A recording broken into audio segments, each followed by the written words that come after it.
பர்திமேயு சுவிசேஷ ஊழியங்கள் வழங்கும் நற்செய்தி நேரம்.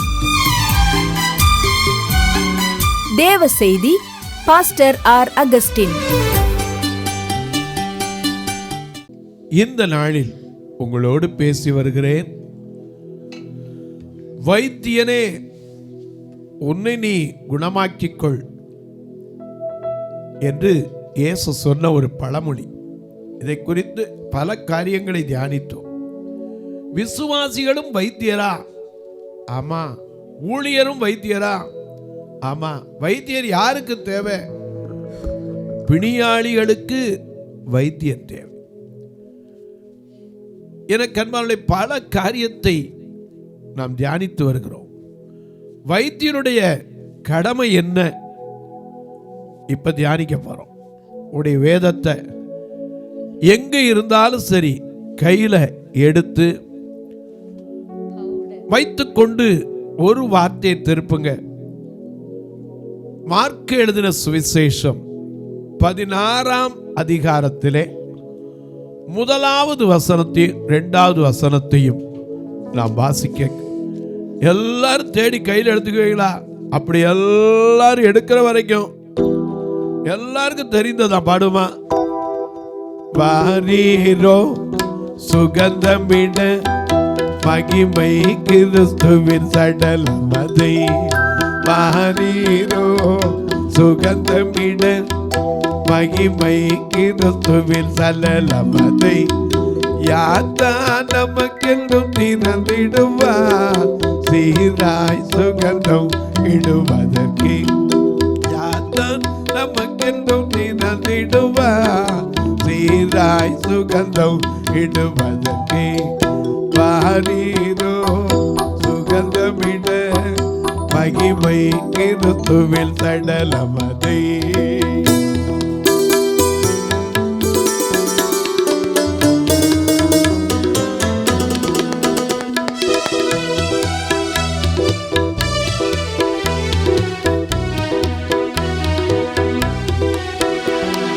வாரத்தின் முதல் நாள் காலையிலே மரியாள் கல்லறைக்குள்ளே ஏகினாளே. வாரத்தின் முதல் நாள் காலையிலே மரியாள் கல்லறைக்குள்ளே ஏகினாளே. கல்லறையை ஒன்று பார்க்கும் போது இயேசுவின் சடலத்தை காணவில்லை. கல்லறையை ஒன்று பார்க்கும் போது இயேசுவின் சடலத்தை காணவில்லை. வாரீரோ சுகந்தமிட மகிமை கிறிஸ்துவின் சடலமதை.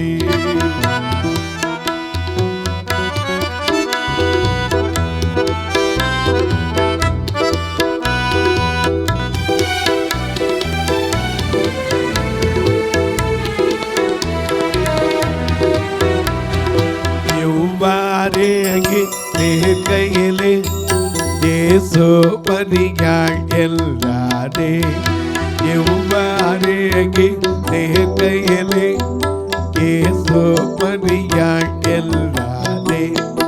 இதை கேட்ட மாத்திரத்தில் பிரபுனி என்றாள் மரியாளும்.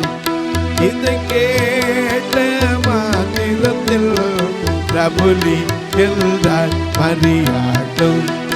வாரீரோ சுகந்தமிட மகிமை கிறிஸ்துவின் சடலமதை, யாத்தான் நமக்கென்று திறந்திடுவா நீரா சுகந்தம் இடுவதற்கே. எல்லாம் எடுத்துருப்பீங்க. ஐயா, ஊழியரும் வைத்தியர்கள் தான். மிக அழகா எழுதியிருக்கார் பாருங்க. அன்றைக்கு இயேசு கல்லறையில் வைக்கப்பட்டு 3ஆம் நாள் காலையில் பாருங்க ஒரு காரியம் நடக்குது. மார்க்கு 16:1-2 வாசிக்கலாம். மிக அழகா நமக்கு எழுதப்பட்டிருக்கிறது. மார்க்கு 16ஆம் அதிகாரம் 1-2 வசனம். ஓய்வு நாளான பின்பு மகதலேனா மரியாளும் யாக்கோபின் தாயாகிய மரியாளும் சலோமி என்பவளும் அவருக்கு சுகந்த வர்க்கமிட வர்க்கமிடும்படி ஆ, அவைகளை வாங்கிக் கொண்டு ம், வாரத்தின் முதலாம் நாள் அதிகாலையிலே ஆ, சூரியன் உதயமாகிற போது உதயமாகிற போது கல்லறையின் இடத்தில் வந்து வல்லறை நடத்து. ஏன் தெரியுமா? வைத்தியனுடைய கடமை என்ன? சுகந்த வர்க்கமிடல். நார விடக்கூடாது ஜீவியத்தை. ஊழியத்தையும் விட்டுறக்கூடாது, ஜீவியத்தையும் நார விட்டுறக்கூடாது. எனக்கு அன்பார்களை யோசேப்பு அதனால தான் பாருங்க, தன் தகப்பன் மரித்த போது ஊழியக்காரங்களை கூப்பிட்டு என்ன சொல்லலாம்? சுகந்த வர்க்கமிட சொன்னான். ஏன் சொல்கிறேன்? இன்னைக்கு நமக்கு சுகந்த வர்க்கமிடுறது எதுக்குன்னா, அந்த நாற்றம் வரக்கூடாது, நம்ம ஜீவியத்திலே வந்துடக்கூடாது. ரொம்ப ஜாக்கிரதையாக நம்ம வைத்தியெல்லாம் இருந்தால் அதை அப்பப்போ சுகந்த வர்க்கம் விட்டுக்கிட்டே இருக்கணும். இன்னைக்கு பாருங்கள், ஏதாவது ஒன்று இரும்போ ஒரு கம்பியோ படாத இடத்துல பட்டுச்சுன்னா உடனே தடுப்பு செப்டிக் ஆகாதபடிக்கு என்ன போடுறோம்? டிடி போடுறோம். அது மாதிரி செப்டிக் ஆகாமல் காத்துக்கொள்ள வேண்டியது வைத்திய கடமை. எனக்கு அன்பாருடைய வைத்தியர்கள் அநேக நேரங்களில் பாருங்கள், இன்னைக்கு ஆறாத புண்கள். எரேமியா மிக அழகாக சொல்கிறாரு. 8ஆம் அதிகாரம் 22ஆம் வசனத்தை வாசிக்க கேட்போம். எரேமியா மிக அழகாக அதை எழுதி வச்சிருக்காரு பாருங்க. 8:22 வாசிக்கலாம். கீலேயாத்திலே பிசின் தைலம் இல்லையோ? கீலேயாத்திலே பிசின் தைலம் இல்லையோ? ரணவைத்தியனும் அங்கே இல்லையோ? ரணவைத்தியனும் அங்கே இல்லையோ? பின்னையே என் ஜனமாகிய குமாரத்தி சொஸ்தமடையாமல் போனாள். ஏன்னா கீலேயாத் என்பது எதை காண்பிக்கிறது? சபையை காண்பிக்கிறது. ஏன்னா இந்த சபைக்கு வந்தா அங்க ரண வைத்தியன் உண்டு, பிசின் தைலம் உண்டு. பிசின் தைலம் என்பது என்ன? இயேசுவின் ரத்தம். பிசின் தைலம் என்பது என்ன? ஆண்டவருடைய வார்த்தை. அது குணமாக்கும். அங்கே வந்துட்டா அவர் என்ன அனுப்புவார்? எரேமியா 33:6 நான் அவர்களுக்கு சௌக்கியமும் ஆரோக்கியமும் வரப்பண்ணி அவர்களை குணமாக்கி அவர்களுக்கு பரிபூரண சமாதானத்தையும் சத்தியத்தையும் வெளிப்படுத்துகிற இடம் கீலேயாத். அதனால தான் கேட்கிற, கீலேயாத்திலே பிசின் தைலம் இல்லையோ? பின்ன ஏன் குமாரத்தி சொஸ்தமாக்கப்படவில்லை? ஏன்னா வைத்தியர்கள் சுகந்த வர்க்கமிடலைன்னா நாரி போகுது. இன்னைக்கு ஒரு தடுப்பு வைக்காமல் வச்சுட்டாங்கன்னு வச்சுங்களேன், கொஞ்ச நாள் அந்த சீலை என்ன செய்யும்? பெருசாகிடும். ஒரு சமயத்தில் ஒருத்தர் எனக்கு தெரிய ஒரு கண்ணீரார் பைக்கில் அடிபட்டார். காலில் அடித்ததில் கால் அப்படி தொங்கி போச்சு கரண்ட காலோட. உடனே ஆஸ்திரி தூக்கிட்டு போனாங்க. தூக்கிட்டு போனோன்னா அவருக்கு பெரிய மாவு கட்டு போட்டாங்க. மாவு கட்டு போட்டு ஆஸ்பத்திரியில் வச்சுருந்தாங்க. கிட்டத்தட்ட 1 மாதம் 1.5 மாதம் திருப்பி மாற்று கட்டும் போட்டாங்க. ஆனால் என்னாச்சு தெரியுமா? கால் அப்படி சூம்பி போச்சு, உள்ளுக்குள்ளே அப்படி பேன் வர ஆரம்பிச்சிச்சு. அந்த கட்டை அறுத்தா பக்கத்தில் இருக்க வாடை தாங்க முடியல. என்ன காரணம் தெரியுமா? அப்படியே வச்சு கட்டினான். உள்ள என்ன இருக்குன்னு பார்க்கல. அந்த அடிமட்ட சதை அப்படியே தச்சு கட்டியாச்சு. உள்ளுக்க பார்த்தா அந்த நோட்டில் இருந்த மண், சில இலை செடி கொடிகள் இலை உள்ளே இருக்கு. அப்புறம் எப்படி நாராமல் இருக்கும்? சுகந்த வர்க்கம் விட்டுக்கிட்டே இருக்கணும். அப்பப்போ நம்ம என்ன செய்யணும்? ஆண்டவரிடத்தில் வந்து நம்முடைய ஜீவியத்தில் எந்த நாற்றம் வந்துடாதபடிக்கு நம்மை பாதுகாத்து கொள்ள வேண்டும். நாம் அப்பொழுது காயம் கட்டுறவனாக தான் இருக்கணும், வைத்தியனாக இருக்கணும். லேவியனை போல விலகி போகிறவனாவோ அல்லது ஆசாரியனை போல ஒரு பக்கமாக போகிறவனாக இராமல் நல்ல சமாரியனாய் ரசத்தை வார்த்து காயம் கட்டி தன் சுயவாகத்தில் ஏற்றி சுமக்கிறவனாக இருக்கணும். விசுவாசி வைத்தியம்தான். ஆனால் சில நேரம் விசுவாசிக்காமல் போகிறனால தான் நடக்க மாட்டேங்குது. இன்றைக்கி அநேக சொல்கிறாங்க ஜெபம் பண்ணுற பிரதர், எத்தனையோ இடத்துல போய் ஜெபம் பண்ணிட்டு நடக்க மாட்டேங்குது. ஒரு பாஸ்டர் இருந்தார், அவர் பேர் சொல்லக்கூடாது, ஜெபம் பண்ண போனார். அப்போ அந்த அம்மாவுக்கு நடக்க முடியாது. உடனே போய் அவர் ஜெபம் பண்ணலாமான்னு கேட்டார். உடனே அந்த அம்மா சும்மா இருக்கக்கூடாதா, ஒரு வார்த்தை சொல்லிட்டாங்க. எல்லோரும் ஜெபம் பண்ணாங்க, சரி நீங்களும் ஜெபம் பண்ணுங்க அப்படின்னார். அந்த பாஸ்டர் கொஞ்சம் சென்சிட்டிவானவர். டக்குனு அப்படியா எல்லோரும் ஜெபம் பண்ணிட்டாங்களா, சரி நான் ஜெபம் பண்ணல புறப்படுறேன்ட்டார். உடனே இந்த அம்மாவுக்கு வருத்தமாக போச்சு. திருப்பி அவரை மறித்து போக விடாமல், ஐயா பரவாயில்ல தெரியாமல் பேசிட்டாங்க, ஏன்னா அவங்க இந்த வேதனையிலே கிடக்கிறனால மறந்து போய் பேசிட்டாங்க, எல்லோரும் ஜெபம் பண்ணாங்க, சோமாவில் நீங்களும் பண்ண போறீங்களான்னு பேசிட்டாங்க, வாங்க சொல்லி கூப்பிட்டு வந்தோட அவர் திருப்பி வந்தார். வந்து 10 நிமிஷம் விசுவாசத்தை பற்றி சொன்னார். சொன்ன பிறகு அந்த அம்மா சொல்லிட்டாங்க, இப்போ ஜெபம் பண்ணலாமா, எனக்குள்ள இருந்த அந்த பழைய காரியம்லாம் போயிடுச்சு, இப்போ ஜெபம் பண்ணால் எந்திரிச்சு நடந்துட்டாங்க. சில நேரம் உதவி, அதாவது விசுவாசிக்கிறவன் 2 பக்கம் இருக்கணும். ஜெபம் பண்ண போறவனும் விசுவாசிக்கணும், ஜெபம் பண்ண வர்றவனும் விசுவாசிக்கணும். உதாரணம் பாருங்க, மார்க் எழுதின சுவிசேஷம் 9ஆம் அதிகாரத்திலே மிக அழகாக இயேசு ஒரு காரியத்தை எழுதி வச்சிருக்கார். அதை வாசிக்கலாம். முதல் 9ஆம் அதிகாரம் 14வது வசனத்திலிருந்து வாசிக்க கேட்போம். மார்க்கு. பின்பு அவர் சீஷரிடத்தில் ஏன்னா முதல்ல ஒரு தகப்பன் அந்த பிள்ளையை கூப்பிட்டு வந்தான். ஏன்னா அவனுக்கு தீராத ஒரு நோய் என்னன்னா காக்கா வலிப்பு. அவன் எவ்வளோ இடத்துல மருந்து பார்த்துருக்கலாம், எத்தனை இடத்துல பார்த்துட்டு கடைசியில் ஒன்றும் ஆகலை. சின்ன பிள்ளையிலேருந்தே அவனுக்கு இருந்திருக்கு. அநேக தடவை அவனை தீர தள்ளும், அவனை தண்ணீரை தண்ணி எப்படியாவது இவனை கொல்லணும்னு அந்த அந்த கிரியை அவனுக்குள்ளே இருந்துச்சு. அப்போ ஒரு நாள் அவன் தேடி வந்தான். அப்போ இயேசு அங்கே இல்லை. சீசர்கிட்ட கொண்டு போனால் அவங்க ஜெபம் பண்ணி பார்த்தாங்க, ஒன்றும் நடக்கலை.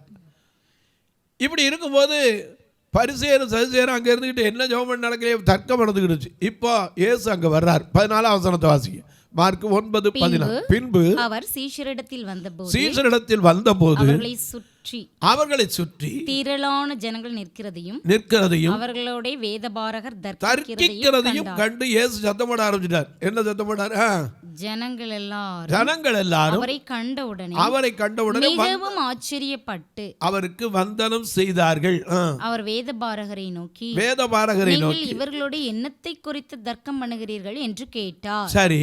அப்பொழுது ஜனக்கூட்டத்தில் ஒருவன் அவரை நோக்கி, போதகரே, ஊமையான ஒரு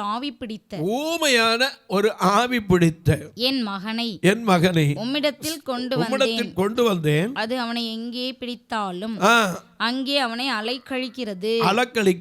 அப்பொழுது அவன் நுரை தள்ளி பல்லை கடித்து சோர்ந்து போகிறான். அதை துரத்தி விடும்படி உம்முடைய சீஷரிடத்தில் போனேன், அவர்களால் கூடாமற் போயிட்டு. உடனே இயேசு சத்தம் போட்டார், விசுவாசம் மாறுபாடு இல்லாத சந்ததியை எது வரைக்கும் உங்கள்கிட்ட அவனை ஏன்டா கொண்டு வாங்கன்ட்டு அவனை அவரிடத்தில் கொண்டு வந்தாங்க. அப்ப அவர் கேட்கிறார், அவரை கண்டவுடனே அந்த ஆவி அவனை அலைக்கழித்தது. தரையிலே விழுந்து நுரை தள்ளி புரண்டான். அவர் அவனுடைய தகப்பனை நோக்கி, இது இவனுக்கு உண்டாகி எவ்வளவு காலம் ஆயிற்று என்று கேட்டார். அதற்கு அவன் சின்ன வயசுல இருந்தே இவனுக்கு இருக்கு அப்படின்னா இவனை கொல்லும்படிக்கு அநேக தரம் தீயிலும் தண்ணீரிலும் தள்ளிட்டு ஏதாகிலும் செய்ய கூடுமானால் எங்கள் மேல் மனதிறங்கி எங்களுக்கு உதவி செய்ய வேண்டும். நம்மளும் அப்படித்தான் நேரம் கேட்கிறோம். நம்ம பாடுறோம்ல, மனதுருகி கரம் நீட்டி, மனதுருகி கரம் நீட்டி, அதிசயம் செய்பவரே, மனதுருகி கரம் நீட்டி, அதிசயம் செய்பவரே, ஐயா அதிசயம் செய்பவரே, ஐயா அதிசயம் செய்பவரே, விண்ணப்பத்தை கேட்பவரே, கண்ணீரை காண்பவரே, சுகம் தருபவரே, ஸ்தோத்திரம் இயேசுவே.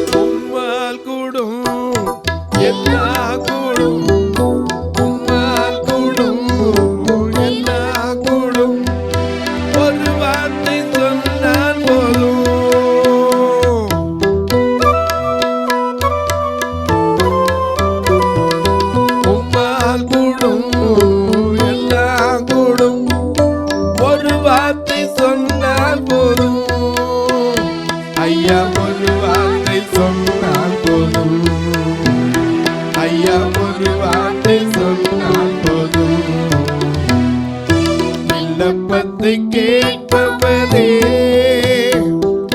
கண்ணீரை காண்பவரே, சுகம் தருபவரே, ஸ்தோத்திரம் இயேசுவே. மனமிறங்கி ஏதாவது உதவி செய்யக்கூடுமானால் எனக்கு உதவி. ஏன்னா இது சின்ன பிள்ளையிலேருந்து இருக்குது. எங்கெங்கே வைத்தியம் போய் பார்த்தா ஒன்றும் நடக்கலை. நீர் செய்யக்கூடுமானது. அவர் சொன்னார் உதவி செய்கிறேன்னு சொல்லலை. உடனே என்ன சொன்னார் தெரியுமா? அந்த தகப்பனை நோக்கி அவர் சொன்னார், நீ விசுவாசிக்க கூடுமானால். மார்க்கு 9:20 பாருங்க, மிக அழகா. அவர் அவனுடைய தகப்பனை நோக்கி, இயேசு அவனை நோக்கி, நீ விசுவாசிக்க கூடுமானால் ஆகும், விசுவாசிக்கிறவனுக்கு எல்லாம் கூடும். உடனே அவன் சொன்னா, விசுவாசிக்கிற ஆண்டவரே, ஆனாலும் எனக்குள்ள அப்பப்போ அவிசுவாசம் வந்துடும்.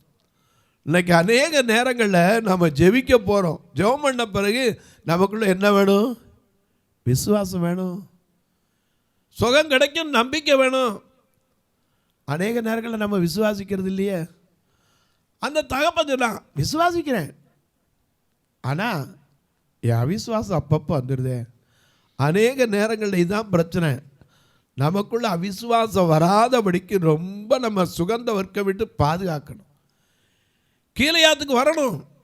அங்கே தான் பிரச்சனை தீர்ம ஒழிய எங்கே போனாலும் எத்தனை ஓடினாலும். இயேசுட்ட சொல்கிறாங்க, வைத்தியனே உன்னைத்தானே குணமாக்கி கொள் என்ற பழமொழியை சொல்லி நீங்கள் என்ன கேட்பீங்க? கப்பர்நாகூமில் நீ செய்த அற்புதத்தை பிறந்த இந்த ஊர்லேயும் செய்யன்னு கேட்பீங்க. அது நிச்சயம்னார். கப்பர்நாகூமில் அப்படி என்ன அற்புதம் செஞ்சார்? மார்க் எழுதின சுவிசேஷம் 2ஆம் அதிகாரத்தில் பார்க்கிறோம். இயேசு கப்பர்நாகூமுக்கு வர்றார். இந்த கப்பர்நாகூமை பற்றி இயேசு கிறிஸ்து பல காரியத்தை சொன்னார். லூக்கா 10:15 சொன்னார், வானவரியந்த உயர்த்தப்பட்ட கப்பர்நாகூமே, நீ பாதாள வரியந்த தாழ்த்தப்படுவாயினார். இந்த கப்பர்நாகூமுக்கு அடிக்கடி வந்து போனவர்.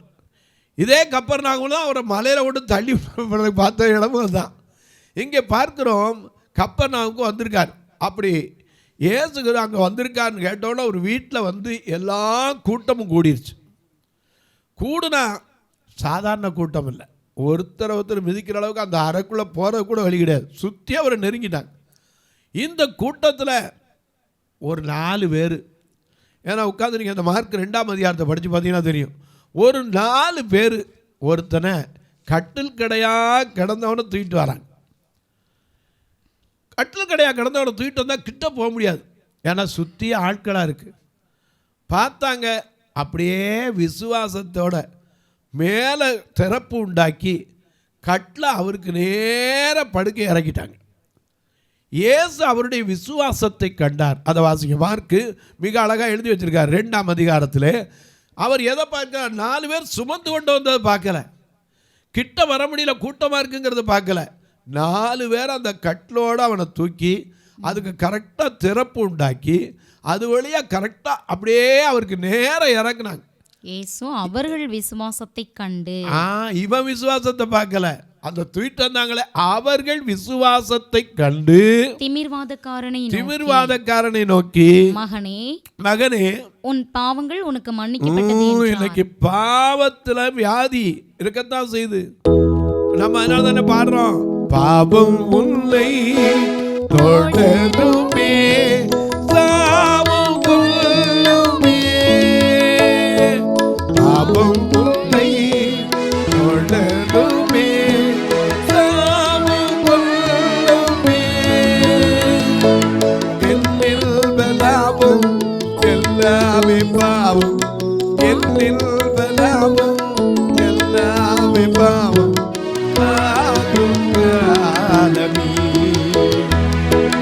வாலிபனாய் உன் தேவனை தேடி ஓடிவா,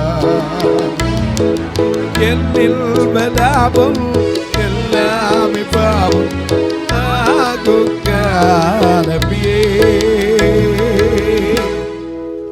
பாவத்தினால் மரித்து போய் கிடந்த மாதிரி கிடந்தான். ஏன்னா இவனுக்குள்ள இருந்த பாவம் தெரியாது, என்ன பாவம் பண்ணான்னு எழுதப்படலை. 4 பேர் தீட்டு தான். எதுக்கு? எந்திரிக்கவும் முடியாது, திமிர்வாதம், கையும் காலும் ஒன்றுமே வழங்குவாது. அந்த கட்டோட தூக்கிட்டு வந்ததை பார்த்து, சே இந்த கூட்டத்தில் கொண்டு போக முடியாது, இவரை பார்க்க முடியாது, அவ்வளோதான் இவங்க எதி அப்படின்னு விட்டுறல. திறப்பு உண்டாக்கி அதுக்கு நேரம் இறக்குனான். இயேசு அவருடைய விசுவாசத்தை பார்த்தார். இதை படுத்திருந்தா ஒரு வார்த்தை கேட்கல, ஜெபம் பண்ணலை, ஆண்டவர்கிட்ட வரணும்னு கூட அவனுக்கு என்ன இருந்ததா அங்கே எழுதப்படலை. அந்த 4 பேர் தூக்கிட்டு வந்தவரை பார்த்தார். அந்த திமிர்வாதக்காரன் நோக்கி என்ன சொன்னாரு? இயேசு அவனை பார்த்து, மகனே, உன் பாவங்கள் உனக்கு மன்னிக்கப்பட்டது என்றார். அங்கே உட்கார்ந்திருந்த வேதபாரகரில் சிலர் இவன் இப்படி தேவதூஷணம் சொல்லுகிறான், தேவன் ஒருவரே என்று பாவங்களை மன்னிக்கவர் யார் என்று தங்கள் இருதயங்களில் சிந்தித்துக் கொண்டிருந்தார்கள். வியாதி பாவத்தினாலே வருது. ஏன்னா பாவம் செய்கிற எவனும் பாவத்திற்கு அடிமையாய் இருக்கிறான். என கண்மர்களே, அது யாரால விடுவிக்க முடியும்? யோவான் 8:34 படி மெய்யாகவே குமாரன் விடுதலையாக்கினால் நீங்கள் விடுதலை ஆக முடியும். அந்த பாவத்திலிருந்து வர்ற வியாதிக்கெல்லாம் அவர் தான் விடுதலை கொடுக்க முடியும். இவனை தூக்கிட்டு வராங்க. அவர் விசுவாசத்தை கண்டு இவனை பார்த்து சொன்னார், இவன் படுக்கை எடுத்துக்கொண்டு நட. எல்லாரும் என்ன தேவதூதன் அவர் உடனே கேட்கிறார், எப்பா எது எளிதப்பா, உன் படுக்கை எடுத்துக்கொண்டு நடன்னு சொல்லுவதோ, உன் பாவங்கள் மன்னிக்கப்பட்டது என்று சொல்வதோ எது எளிது? நான் கொஞ்சம் யோசித்து பார்க்குறேன். உடனே அவன் எந்திரிச்சான். ஆண்டவர் சொன்ன உடனே எந்திரிச்சு தன் படுக்கை எடுத்துக்கொண்டு ஏன் ஆண்டவர் போக சொன்னார்? அதான் இத்தனை வருஷம் படுத்து கிடந்திருக்கான்ல. இது படுக்கையிலே கிடந்து அவன் தான் நொந்து வைத்தானே இங்கே வந்திருக்கான், தூக்கிட்டு வந்திருக்காங்க. ஆனாலும் அந்த படுக்கையை விடாமல் ஏன் எடுத்துகிட்டு போக சொன்னா தெரியுமா? அவன் ஜனங்கள் எல்லாருக்கும் முன்னாடி நடந்து போனான். எதுக்கு தெரியுமா? வீட்டில் இந்த 4 பேர் தூக்கிட்டு இருப்பா அந்த ஏரியாவில் பேசியிருப்பாங்க. என்ன பேசியிருப்பாங்க? இத்தனை நாள் கடந்தான், செத்து போயிட்டான் போல, அதான் 4 பேர் தூக்கிட்டு போகிறான். ஏன்னா ஒரு மனுஷனை தூக்குறதுக்கு என்ன வேணும்? 4 பேர். நம்ம அந்த காலத்தில் கிராமத்தில் பாடுவாங்க. என்ன பாடுவாங்க தெரியுமா? தத்தக்கா புத்தக்கா 4 காலு தானே நடக்கையில் 2 காலு. தத்தக்கா தத்தக்கா தத்தக்கா புத்தக்கா 4 காலு தானே நடக்கையில் 2 காலு. உச்சி வெள்ளைக்கையில 3 காலு. உச்சி வெள்ளைக்கையில 3 காலு. ஊற விட்டு போகையில 10 காலு. தத்தக்கா தத்தக்கா தத்தக்கா புத்தக்கா 4 காலு தானே நடக்கையில 2 காலு. தத்தக்கா புத்தக்கா 4 காலு தானே நடக்கையில 2 காலு.